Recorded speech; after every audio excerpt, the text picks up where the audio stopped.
मधुबन के बाबा,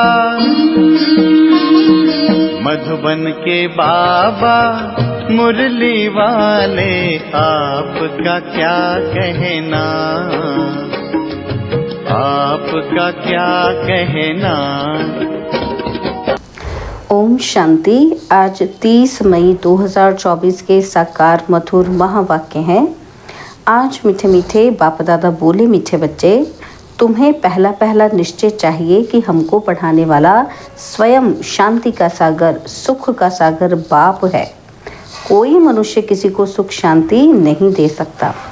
बाबा कहते, मीठे बच्चे, तुम्हें पहला पहला निश्चय चाहिए कि हमको पढ़ाने वाला स्वयं शांति का सागर, सुख का सागर बाप है।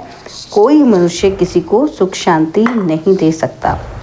बाबा ने आज प्रश्न पूछा है, सबसे ऊंची मंजिल कौन सी है, उस मंजिल को पाने का पुरुषार्थ क्या है।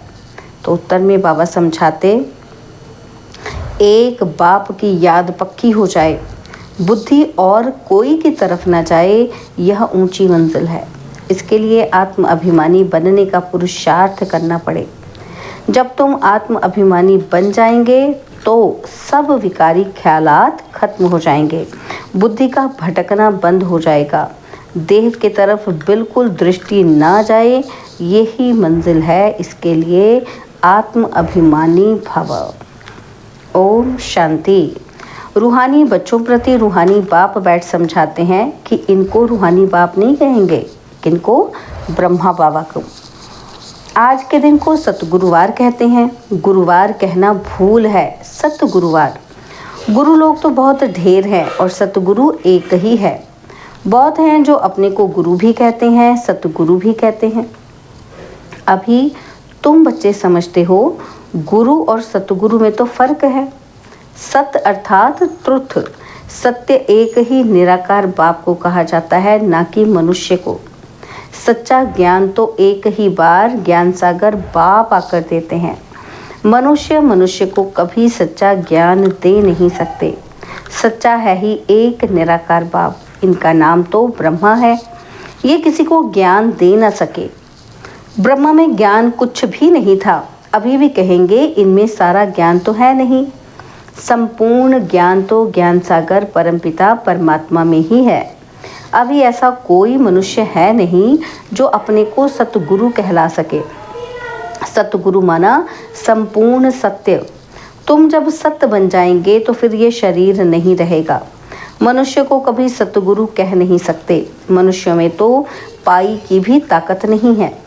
वह खुद कहते हैं कि मैं भी तुम्हारे जैसा मनुष्य हूँ, इसमें ताकत की बात उठ नहीं सकती। यह तो बाप पढ़ाते हैं, ना कि ब्रह्मा, और ये ब्रह्मा भी उनसे पढ़कर फिर पढ़ाते हैं। तुम ब्रह्मा कुमार कुमारियाँ कहलाने वाले भी परमपिता परमात्मा सतगुरु से पढ़ते हो। तुमको उनसे ताकत मिलती है। ताकत का मतलब ये नहीं कि कोई को घुसा मारो जो गिर पड़े, नहीं, यह है रूहानी ताकत जो रूहानी बाप द्वारा मिलती है। याद के बल से तुम शांति को पाते हो और पढ़ाई से तुमको सुख मिलता है। जैसे और टीचर्स तुमको पढ़ाते हैं वैसे बाप भी पढ़ाते हैं। यह भी पढ़ते हैं, स्टूडेंट हैं। देहधारी जो भी हैं वो सभी स्टूडेंट हैं। बाप को तो देह है ही नहीं, वह निराकार है, वही आकर पढ़ाते हैं। जैसे और स्टूडेंट पढ़ते हैं वैसे तुम भी पढ़ते हो। इसमें मेहनत की बात नहीं। पढ़ने समय हमेशा ब्रह्मचर्य में रहते हैं। ब्रह्मचर्य में पढ़कर जब पूरा करते हैं तब बाद में विकार में गिरते हैं। मनुष्य तो मनुष्य जैसे ही देखने में आते हैं, कहेंगे ये फलाना आदमी है और ये LLB है, ये फलाना ऑफिसर है। पढ़ाई पर टाइटल मिल जाता है, शक्ल तो वही है। उस जिस्मानी पढ़ाई को तो तुम जानते हो। साधु संत आदि जो शास्त्र पढ़ते पढ़ाते हैं उनमें कोई बड़ाई नहीं।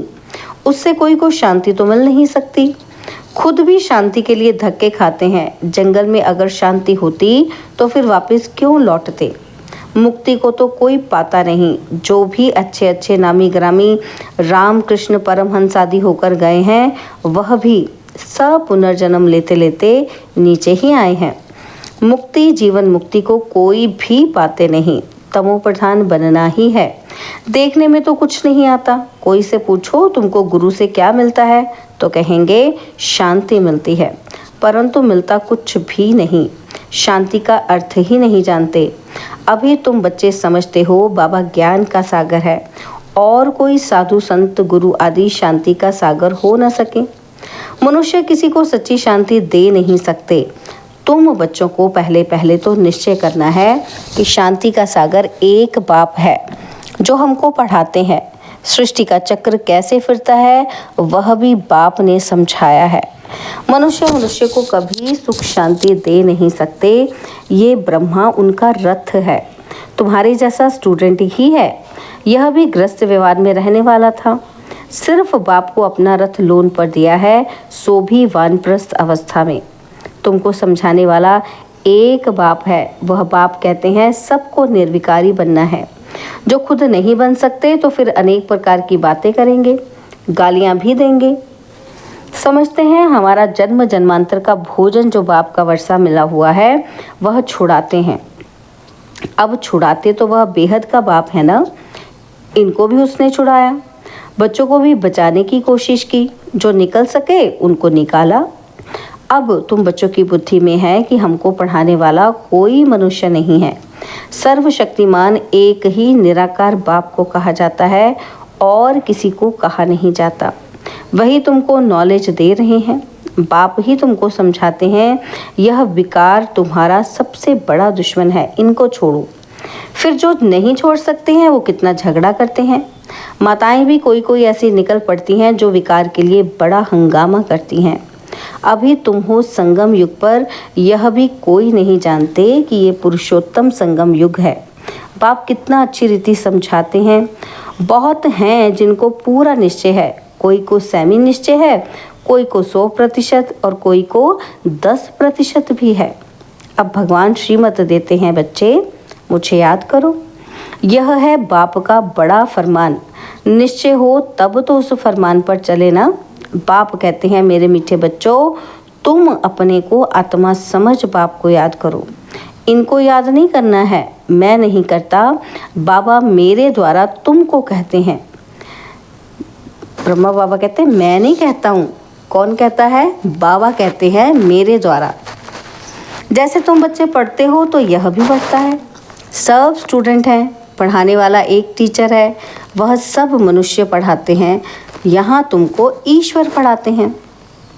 तुम आत्माएं पढ़ती हो, तुम्हारी आत्मा फिर पढ़ती है। इसमें बहुत आत्म अभिमानी बनना है। बैरिस्टर इंजीनियर आत्मा ही बनती है। आत्मा को अब देह अभिमान आ गया है। आत्म अभिमानी के बदले देह अभिमानी बन पड़े हैं। जब आत्म अभिमानी हो तब विकारी नहीं कहला सकते। उनको कभी विकारी ख्याल भी नहीं आ सकता। देह अभिमान से ही विकारी ख्याल आते हैं और फिर विकार की ही दृष्टि से देखते हैं। देवताओं की विकारी दृष्टि कभी हो नहीं सकती। ज्ञान से फिर दृष्टि बदल जाती है। सत्युग में ऐसे थोड़े प्यार करेंगे, डांस करेंगे, वहाँ प्यार करेंगे परंतु विकार की बांस नहीं होगी। जन्म जन्मांतर विकार में गए हैं तो वह नशा बहुत मुश्किल उतरता है। बाप निर्विकारी बनाते हैं तो कई बच्चियां बिल्कुल मजबूत हो जाती हैं कि बस हमको तो पूरा निर्विकारी बनना है। हम अकेले थे, अकेले ही जाना है। उनको कोई थोड़ा टच करेगा तो अच्छा नहीं लगेगा। कहेंगे ये हमको हाथ क्यों लगाते हैं, इनमें विकारी बांस है, विकारी हमको टच भी ना करे। इस मंजिल पर पहुंचना है। देह तरफ बिल्कुल दृष्टि ही ना रहे, वह कर्मातीत अवस्था अभी बनानी है। अभी तक ऐसा नहीं है कि सिर्फ आत्मा को ही देखते हैं। मंजिल है। बाप हमेशा कहते हैं बच्चे अपने को आत्मा समझो।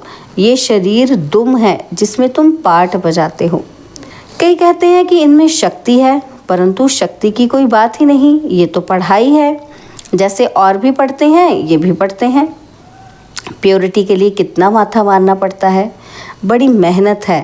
इसलिए बाप कहते हैं एक दो को आत्मा ही देखो।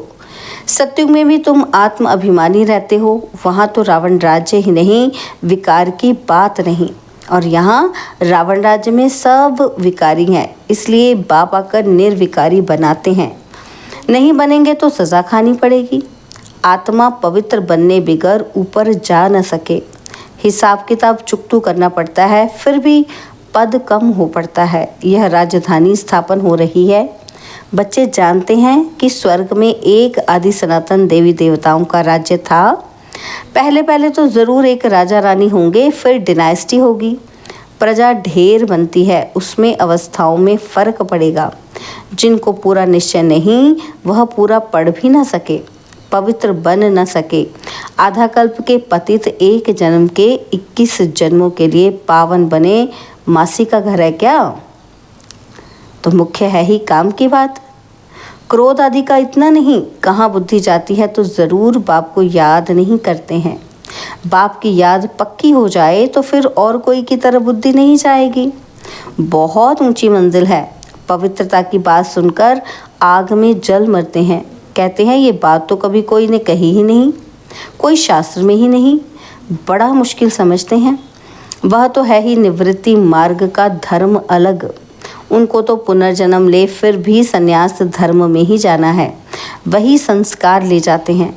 तुमको तो घर बार छोड़ना नहीं है। समझाया जाता है भल घर में रहो, उनको भी समझाओ। अब है संगम युग। पवित्र बनने बिगर सतयुग में देवता बन नहीं सकेंगे। थोड़ा भी ज्ञान सुनते हैं तो वहाँ प्रजा बनती जाती है। प्रजा तो ढेर होती है ना। और सतयुग में वजीर भी नहीं होते, क्योंकि बाप संपूर्ण ज्ञानी बना देते हैं। वजीर आदि चाहिए अज्ञानियों को। इस समय देखो एक दो को मारते कैसे हैं। दुश्मनी का स्वभाव कितना कड़ा है। अभी तुम समझते हो कि हम ये पुराना शरीर छोड़ जाकर दूसरा लेते हैं, कोई बड़ी बात है क्या? और वह दुख में मरते हैं। तुमको सुख से बाप की याद में जाना है। कितना जितना मुझ बाप को याद करेंगे तो और सब भूल जाएंगे, कोई भी याद नहीं रहेगा। परंतु यह अवस्था तब हो जब पक्का निश्चय हो। निश्चय नहीं तो याद भी नहीं ठहर सकती। नाम मात्र सिर्फ कहते हैं, निश्चय ही नहीं तो याद काहे क्यों करेंगे। सबको एक जैसा निश्चय तो नहीं है ना। माया निश्चय से हटा देती है, जैसे कि वैसे बन जाते हैं। पहले पहले तो निश्चय चाहिए बाप में। संशय रहेगा क्या कि ये बाप नहीं है? बेहद का बाप ही ज्ञान देते हैं। ये तो कहता है कि मैं सृष्टि के रचयिता और रचना को नहीं जानता था, मेरे को कोई तो सुनाएगा ना। तो मैंने 12 गुरु किए, उन सबको छोड़ना पड़ा। गुरु ने तो ज्ञान दिया नहीं, सतगुरु ने अचानक आकर प्रवेश किया। समझा पता नहीं क्या होना है। और गीता में भी है ना कि अर्जुन को भी साक्षात्कार कराया। अर्जुन की बात है नहीं, यह तो रथ है ना। तो यह भी पहले गीता पढ़ता था। बाप ने प्रवेश किया, साक्षात्कार कराया कि ये तो बाप ही ज्ञान देने वाला है, तो उस गीता को छोड़ दिया। बाप है ज्ञान का सागर, हमको तो वही बताएगा ना। तो गीता है माई बाप, वह बाप ही है जिसको तुमेव माता पिता कहते हैं। वह रचना रचते एडॉप्ट करते हैं ना। तो यह ब्रह्मा भी तुम्हारे जैसा है। बाप कहते हैं इनकी भी जब वानप्रस्थ अवस्था होती है तब मैं प्रवेश करता हूँ। कुमारियाँ तो हैं ही पवित्र, उनके लिए तो सहज है। शादी के बाद कितने संबंध बढ़ जाते हैं, इसलिए देही अभिमानी बनने में मेहनत लगती है। वास्तव में आत्मा शरीर से अलग है, परंतु आधा कल्प देह अभिमानी रहे हैं। बाप आकर अंतिम जन्म में देही अभिमानी बनाते हैं तो मुश्किल भासता है। पुरुषार्थ करते करते कितने थोड़े पास होते हैं। 8 रत्न निकलते हैं। अपने से पूछो कि हमारी लाइन क्लियर है? एक बाप के सिवाय और कुछ याद तो नहीं आता है। यह अवस्था पिछाड़ी में होगी। आत्म अभिमानी बनने में बहुत मेहनत है।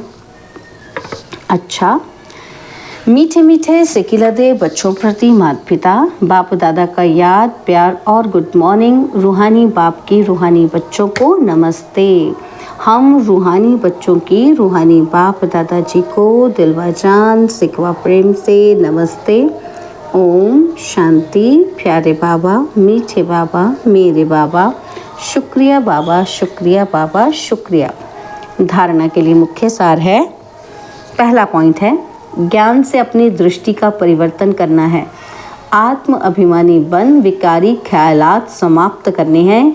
किसी भी प्रकार की बांस ना रहे, देह तरफ बिल्कुल दृष्टि ना जाए।